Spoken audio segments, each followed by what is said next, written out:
The letter was supposed to guarantee a beautiful bride for a lonely rancher, but the train delivered a scandal instead. Sent to replace her runaway sister, an overweight, unwanted woman stepped onto the dusty platform. One look changed everything, not just a marriage, but the fate of an entire town. The year was 1881, and Boston was suffocating under a humid, oppressive summer. But the weather was nothing compared to the suffocating weight of Arthur Sullivan's gambling debts. The Sullivan family was on the precipice of ruin, their name whispered with sneers in the parlor rooms of polite society. Arthur had one remaining asset, his youngest daughter, Daisy. Slender, porcelain-skinned, and blessed with hair like spun gold, Daisy was a prize. 2,000 miles away in the unforgiving Wyoming Territory, a rancher named Wyatt Abernathy had built a life out of blood, sweat, and dirt. Wyatt was a hard man, 34 years old, bearing a jagged scar across his jaw from a wild bronc and carrying the heavy loneliness that only the open frontier could forge. Desperate for a wife and a partner to help him hold on to his homestead, he had contacted a matrimonial agency. Arthur Sullivan had intercepted the correspondence, sending Wyatt a touched-up tintype of Daisy, smitten. Wyatt sent a staggering sum of $500 to Boston, intended for train fare, a trousseau, and a clear settlement of any family obligations, effectively buying a bride. The plan was perfect, until the night before the train was scheduled to depart. Daisy, vain and terrified of a life churning butter in the wilderness, eloped with the arrogant son of a local textile mill owner. She left nothing but a perfumed note on her vanity. Arthur Sullivan was thrown into a panic. If he didn't send a bride, Wyatt Abernathy would demand his money back, money that had already been surrendered to ruthless loan sharks on the docks.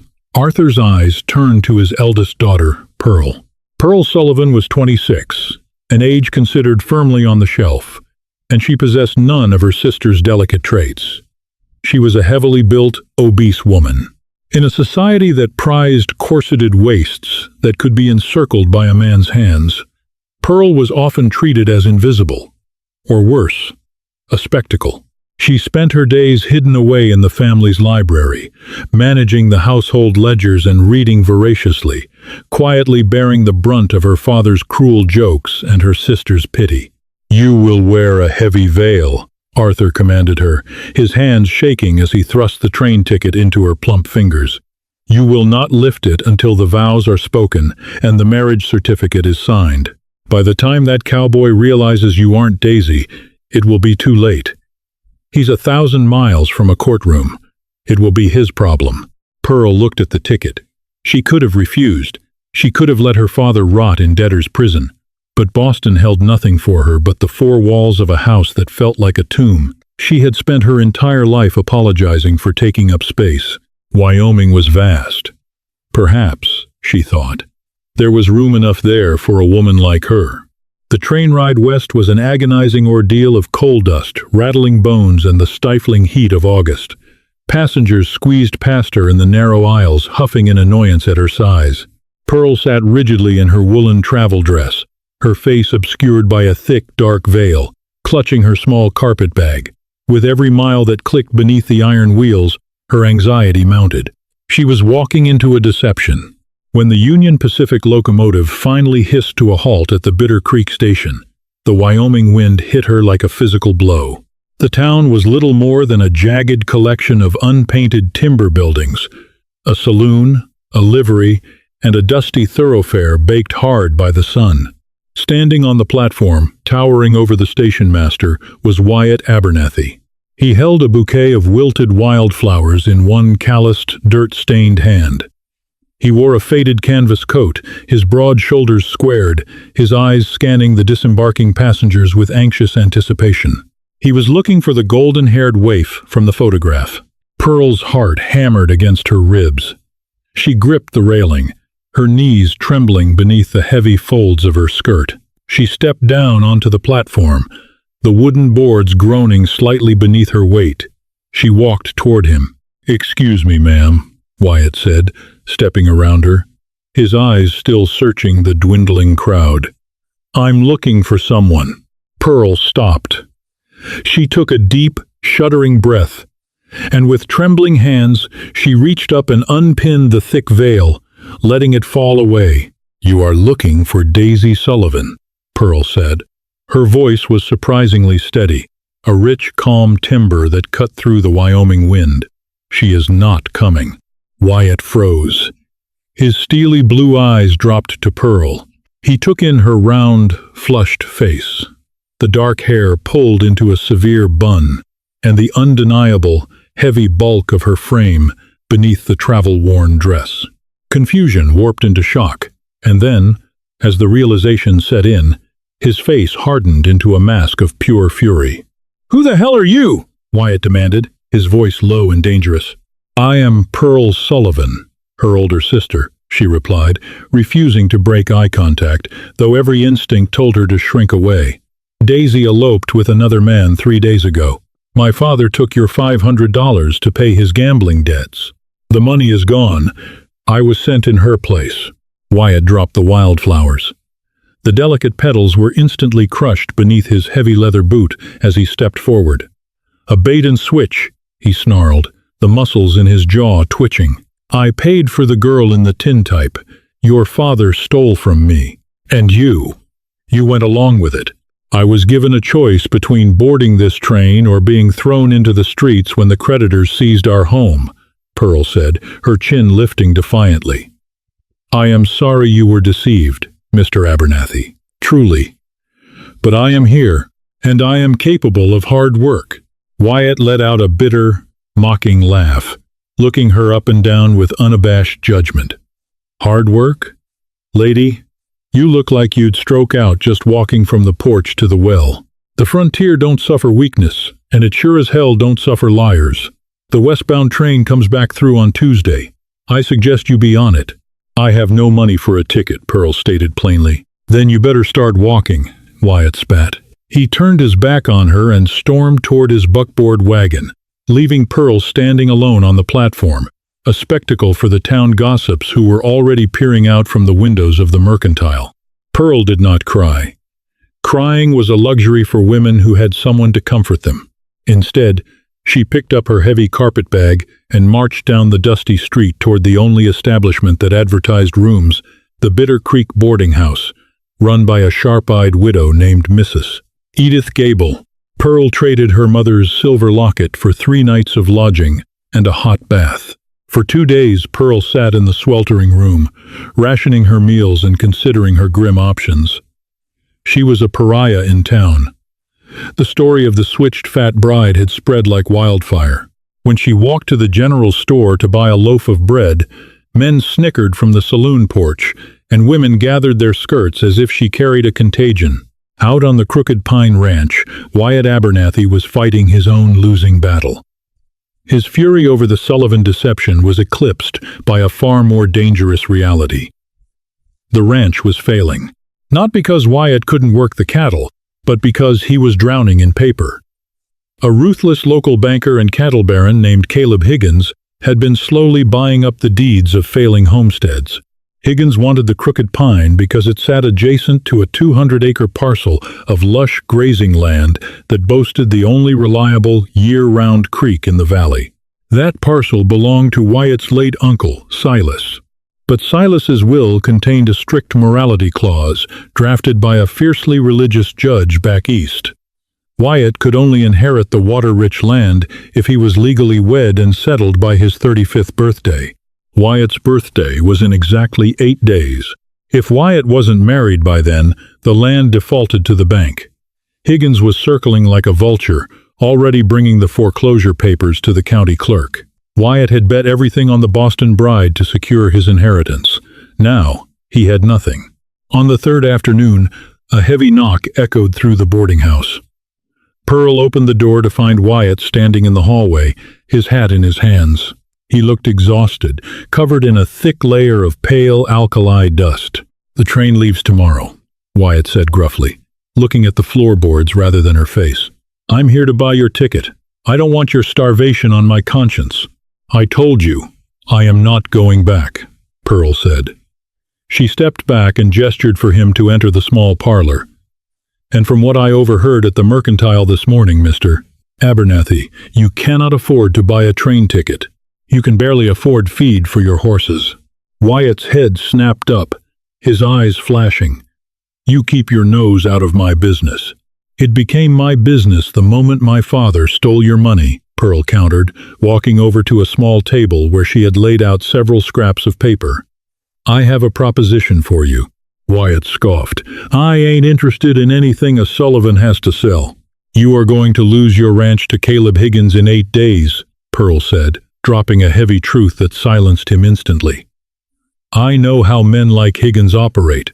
I ran the accounts for my father's shipping firm for 10 years before he bankrupted it. I know ledgers, I know interest rates, and I know the law. The town gossip is loud, Mr. Abernathy. Everyone knows you need a wife by the end of the month to claim your uncle's water rights." Wyatt narrowed his eyes, stepping further into the room. He realized then that beneath the soft, heavy flesh of her face, Pearl possessed a sharp, unyielding intelligence. "What are you getting at?" Wyatt asked cautiously. "Marry me," Pearl said. She didn't flinch. "Marry me tomorrow. You secure your land and stop the bank from seizing the creek. In exchange, you provide me with a roof, food, and the protection of your name. I will clean your home, cook your meals, and fix your disastrous financial ledgers. This is a business transaction, nothing more." Wyatt stared at her. The silence in the room stretched, thick and suffocating. He looked at her heavy arms, her broad waist, the sweat beading on her forehead from the summer heat. She was the antithesis of everything he had dreamed of when he sent his hard-earned money away. But she was offering him the only lifeline he had left. "You think you can survive out there?" Wyatt asked, his voice low. "It ain't Boston. The wind cuts to the bone, the dirt gets in your teeth, and the work breaks grown men in half. You haul your own water. You butcher your own meat." "I am stronger than I look," Pearl replied quietly. "And I am used to carrying a heavy burden, Mr. Abernathy. I will not break." Wyatt clenched his jaw. "Fine, but understand this, Pearl. You get my name, and you get my roof. But this ain't a real marriage. Don't expect romance. Don't expect affection. You're a means to an end, just like I am to you. I expect nothing from you but honesty," Pearl said, extending her hand. Wyatt hesitated, then took her hand. Her grip was surprisingly firm. The wedding took place the next morning in the drafty, echoing chamber of Reverend Miller's church. Pearl wore her only decent dress, a dark navy cotton that clung uncomfortably to her back in the sweltering heat. Wyatt wore a clean shirt, but he hadn't bothered to shave. There were no flowers. There was no music. As they stepped out of the church, the county clerk signed the marriage certificate, officially binding them. Across the dusty street, Caleb Higgins stood on the boardwalk outside the bank. He was a slick man with a tailored suit and a cruel smile. Seeing the newlywed couple, Higgins tipped his bowler hat, his face twisting in disgust. "Well, Abernathy," Higgins called out, loud enough for the gathering townsfolk to hear, "I see you found a loophole for the land. But I gotta say, you must be truly desperate to strap a plow to a workhorse like that. Good luck feeding her through the winter." Cruel laughter rippled through the onlookers. Pearl's face flushed violently, her eyes dropping to the wooden boardwalk. She had heard these insults all her life, but they still stung like a whip. She braced herself for Wyatt to ignore it, or worse, agree. Instead, Wyatt stopped dead in his tracks. He turned slowly, his hand resting casually on the butt of the Colt revolver strapped to his thigh. The laughter died instantly. Wyatt walked halfway across the street, his eyes locked on Higgins. "You listen to me, Higgins." Wyatt's voice was a low, lethal rumble that carried perfectly in the dead silence. "That woman is my wife. She wears the Abernathy name. You, or any other man in this town, disrespects her again. And I'll beat you so severely your own mother won't recognize your face. You understand me?" Higgins swallowed hard, taking a step back, raising his hands in a placating gesture. "Just making a joke, Wyatt. No harm meant."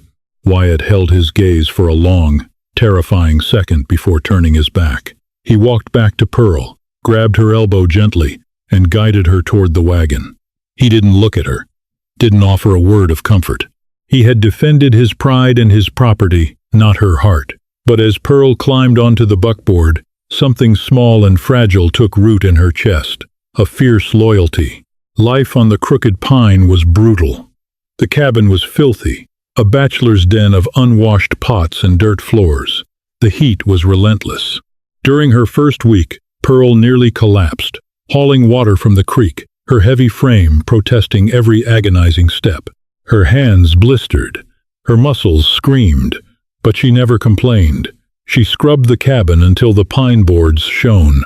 She baked bread, and every night, by the dim light of a kerosene lamp, she dragged Wyatt's chaotic financial ledgers to the kitchen table. She discovered a mess. Wyatt was being cheated by the mercantile on the price of seed, and Higgins was charging an illegal compound interest rate on Wyatt's remaining farm equipment loans. Pearl methodically restructured the debts, writing sharp, legally sound letters to the suppliers back east, cutting out the middleman entirely. Wyatt watched her. He saw the sweat soaking through her dresses, saw the grimace of pain she tried to hide when her joints ached. He also saw his home transformed into a sanctuary of order and the smell of roasted meat. The cold hostility between them began to thaw, replaced by a quiet, heavily guarded respect. Then, on a Tuesday afternoon 3 weeks into their marriage, the stagecoach from Cheyenne pulled into Bitter Creek, delivering a heavily perfumed envelope addressed to the Crooked Pine. Pearl was wiping down the kitchen table when Wyatt walked in, holding the letter. His face was pale, his eyes stormy. "What is it?" Pearl asked, pausing with the rag in her hand. Wyatt tossed the letter onto the table.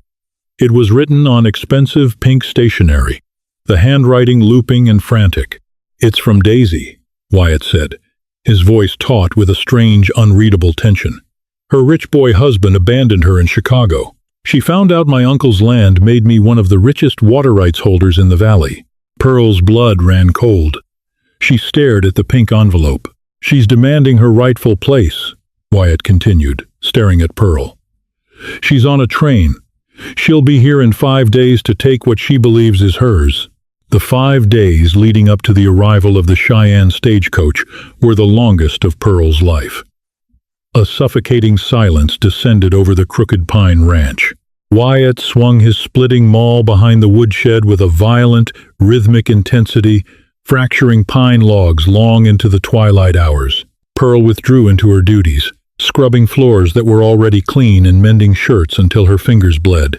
She packed her small, worn carpet bag and placed it quietly at the foot of her bed. She was a woman of logic, and the logic was painfully clear.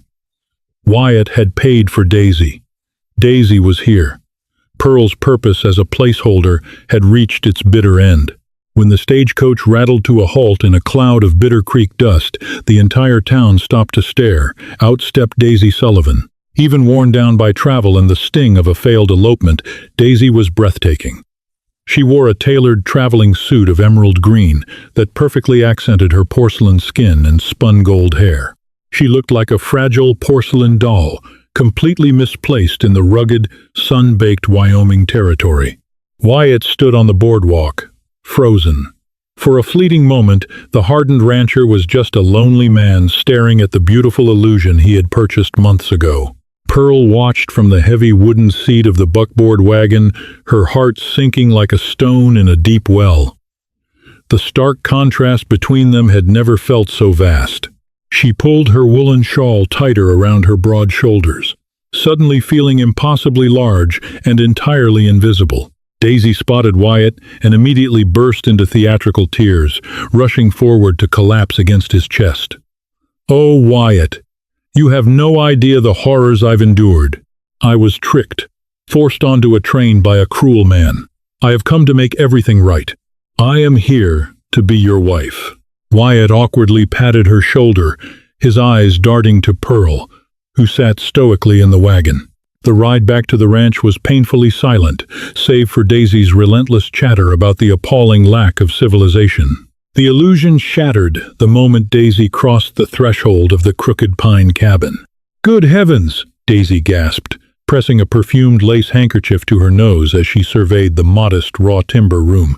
This is a hovel. Where are the servants? Where is the parlor?" She turned her gaze to Pearl, her eyes flashing with a cruel, familiar superiority. "Well, Pearl, I see you've made yourself useful as the hired help. You can unpack my trunks. Gently, please." Over the next 3 days, the cabin became a battleground of quiet indignities. Daisy refused to lift a finger, complaining endlessly about the heat, the coarse food, and the alkaline water. She treated Pearl like a maid, parading her beauty in front of Wyatt, touching his arm, and whispering promises of how wonderful their life would be once they traveled to Cheyenne to formally annul the accidental marriage. Wyatt remained unreadable. He worked grueling hours, returning only for supper, watching the two sisters with a dark, brooding intensity. Pearl bore the humiliation with quiet grace, serving them meals and tending to the ledgers, masking the agonizing pain in her chest. But Daisy was not just vain, she was greedy. Discovering that the water rights made Wyatt incredibly wealthy in land value, she grew impatient with his hesitance to throw Pearl out. Seeking an ally, Daisy slipped into town and found a willing partner in the ruthless banker, Caleb Higgins. Higgins saw his golden opportunity. If he could prove that Wyatt's marriage was contracted under deliberate fraud and false identity, the marriage would be annulled. Wyatt would miss his deadline to inherit the land, the bank would foreclose, and Higgins promised Daisy a handsome cut of the profits to return to Boston in luxury. On the eve of Wyatt's 35th birthday, Higgins played his hand. The Bitter Creek Saloon was hastily repurposed into a makeshift courthouse. Word had spread, and the room was packed with sweating, whispering townsfolk. Sitting behind a poker table draped in a black cloth was Judge William Alexander Carter, a formidable, real-life pioneer magistrate renowned across the Wyoming Territory for his no-nonsense interpretation of frontier law. He had traveled from Fort Bridger specifically to adjudicate the emergency property dispute filed by the bank. Higgins stood at the front, slick and confident, with Daisy dabbing her dry eyes beside him. "Your Honor," Higgins boomed, addressing Judge Carter. "The facts are indisputable. Mr. Abernathy's inheritance requires a lawful, binding marriage. But the woman he married, Pearl Sullivan, committed gross fraud. She concealed her identity to secure a marriage meant for her sister. A contract born of deceit is null and void. The land must default to the bank." Judge Carter, a stern man with a thick white beard, peered over his spectacles. He looked at Daisy, then at Pearl, who sat rigidly beside Wyatt on a hard wooden bench. Pearl wore her plain navy dress, her hands folded tightly in her lap. She was ready for the end. "Mr. Abernathy," Judge Carter's voice was like grinding stones. "Do you contest this? Do you wish this court to grant an immediate annulment so you may marry the woman you originally contracted for, thereby saving your inheritance?" The room went dead silent. The town gossips leaned forward. Daisy gave Wyatt a tearful, pleading smile. Wyatt stood up. He didn't look at the judge. He didn't look at Daisy or Higgins. He looked down at Pearl. "No, Your Honor," Wyatt said, his voice echoing in the rafters. "I don't want an annulment." Daisy gasped, dropping her handkerchief. Higgins' smug smile vanished. "When I sent my money to Boston," Wyatt continued, turning to face the magistrate, "I was a desperate fool buying a pretty picture. I thought a fragile flower would fix a broken ranch. But this frontier doesn't need fragile things. It needs roots. It needs iron." He reached out and gently took Pearl's blistered, calloused hand, pulling her to her feet to stand beside him. "This woman didn't deceive me," Wyatt declared, his voice fierce and unwavering. "She saved me. While that one," he pointed a calloused finger at Daisy, "ran off with a rich boy, Pearl came here and faced the hardest land God ever made. She hauls water. She balances ledgers. She makes this dirt feel like a home. She is the finest, strongest woman I have ever known. I didn't marry a photograph. I married Pearl. And I claim her as my true and legal wife." A stunned murmur rippled through the crowd. Pearl's breath caught in her throat, hot tears finally welling in her eyes as she looked at Wyatt's resolute profile. Her heart hammered with a wild, unexpected joy. "Objection!" Higgins shouted, his face turning red. "This is sentimental nonsense. The bank demands the deed. Abernathy is broke." "Actually, Your Honor," Pearl said. Her voice cut through the saloon, calm, rich, and commanding. She reached into her carpetbag and pulled out a thick, leather-bound ledger. She stepped forward, ignoring the stares, and laid it squarely in front of Judge William Alexander Carter. "My husband is not broke. Mr. Higgins has been engaging in illegal financial extortion," Pearl stated, tapping the ledger. "If you review page 42, you will find documented proof that the Bitter Creek Bank has been charging 24% compound interest on agricultural loans, a direct violation of the Usury Act of the Wyoming Territory. Furthermore, I have written affidavits from 3 eastern suppliers confirming Higgins has been intercepting wire transfers to artificially inflate local seed prices." Judge Carter's eyes widened. He adjusted his spectacles and began scanning the meticulously kept columns of Pearl's handwriting. The silence in the saloon was thick enough to cut with a Bowie knife. "Well, I'll be damned," Judge Carter muttered. He looked up, his gaze fixing on Higgins with lethal intent. "Mr. Higgins, you are not taking the Abernathy land today. In fact, you will be staying in Bitter Creek. The territorial marshal will be here on Monday to review these ledgers and discuss your impending arrest." Higgins turned the color of ash. He backed away, but 2 local ranch hands firmly blocked the saloon doors. Judge Carter slammed his wooden gavel onto the poker table. "The marriage between Wyatt and Pearl Abernathy is legally binding and recognized by this court. The inheritance stands. Case dismissed." The saloon erupted into cheers. The townsfolk, who had mocked Pearl weeks ago, now looked at her with blatant awe. Daisy, realizing her scheme had collapsed and her wealthy prospect was gone, let out a furious shriek, picked up her emerald skirts, and stormed out the back door, destined for the next eastbound train. Wyatt ignored the noise. He turned to Pearl, his hands moving to cup her round, flushed cheeks. His thumbs gently wiped away the single tear that had escaped her eye. "You packed your bag," he whispered, his voice thick with emotion. "I thought you wanted the beautiful one," Pearl choked out, her walls finally crumbling. "I have the beautiful one," Wyatt replied softly. He leaned down and kissed her, right there in the middle of the crowded saloon. It wasn't a marriage of convenience anymore. It was a partnership forged in fire, sealed with an unwavering loyalty. The town of Bitter Creek would talk about that day for decades, the day the unwanted, overweight bride outsmarted the bank, claimed the richest land in the valley, and captured the untamed heart of the fiercest cowboy in Wyoming. Did Pearl's brilliant strength and Wyatt's fierce loyalty capture your heart? This tale of frontier deception, resilience, and unexpected romance proves that true beauty is forged in the fires of hardship, not just seen on the surface. If you love this Wild West drama and want more gripping, historical stories of triumph against all odds, hit that like button, share this video with your fellow story lovers, and subscribe to our channel. Ring the bell so you never miss an adventure.